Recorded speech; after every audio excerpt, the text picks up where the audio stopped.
Las reacciones de eliminación consisten en aquellos procesos donde una molécula pierde átomos de su estructura y genera o dobles o triples enlaces o bien ciclos. Lo normal es que forméis dobles enlaces. Son unas reacciones muy preguntables y os voy a hacer un esquema en el que os encontréis lo que normalmente preguntan de estos procesos. Las reacciones de eliminación yo las clasificaría en dos grandes grupos. Las eliminaciones de tipo 1 y de tipo 2. Las eliminaciones unimoleculares y las bimoleculares, las E2.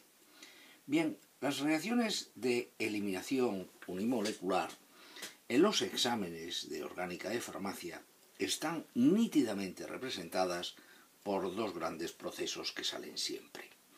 Uno es la deshidratación de una molécula de alcohol en medio ácido caliente a 180 grados para que se transforme en una molécula de alqueno.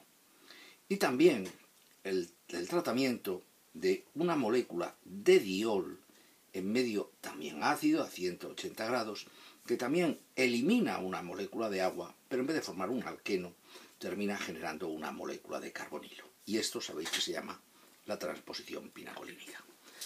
La reacción de eliminación de tipo 1 es una reacción que yo la representaría por dos grandes ejemplos que los tenéis en mis tutoriales y que los podéis repasar pues todas las veces que consideréis convenientes hasta dominarlo.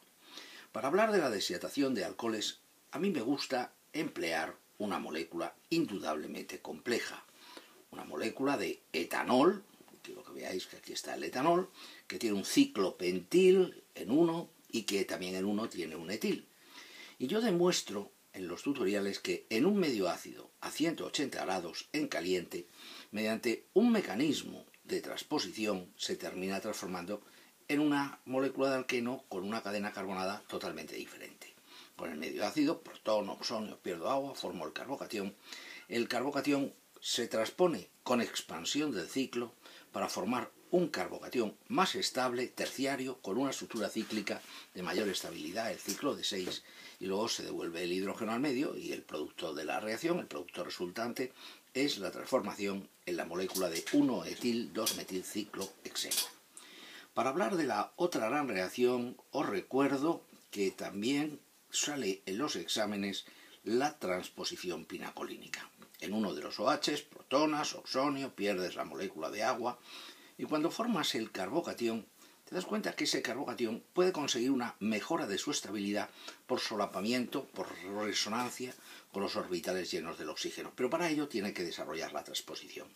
Hacemos la transposición, arrastramos el par de electrones, oxonio, liberamos el protón. El resultado es que el pinacol se transforma en pinacolona. Esto es lo más representativo de las eliminaciones de tipo 1 que salen siempre en los exámenes.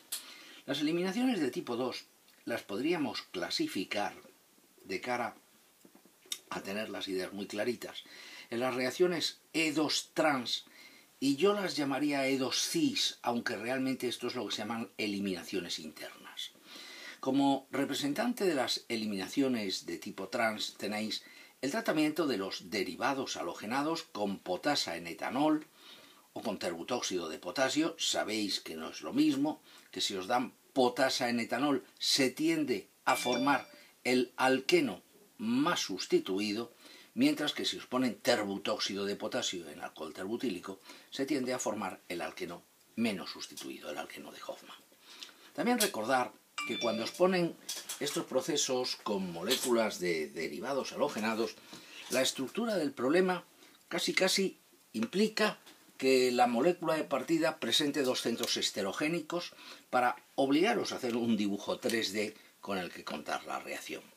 Otra posibilidad es que os den una molécula ciclohexánica que tenga un átomo de halógeno y una ramificación en el carbono adyacente. Por ejemplo, una ramificación en cis o en trans, un metilo, para obligaros a trabajar sobre una estructura ciclohexánica. Como esto creo que hay tutoriales y que todo el mundo lo conoce, simplemente refrescar esas ideas.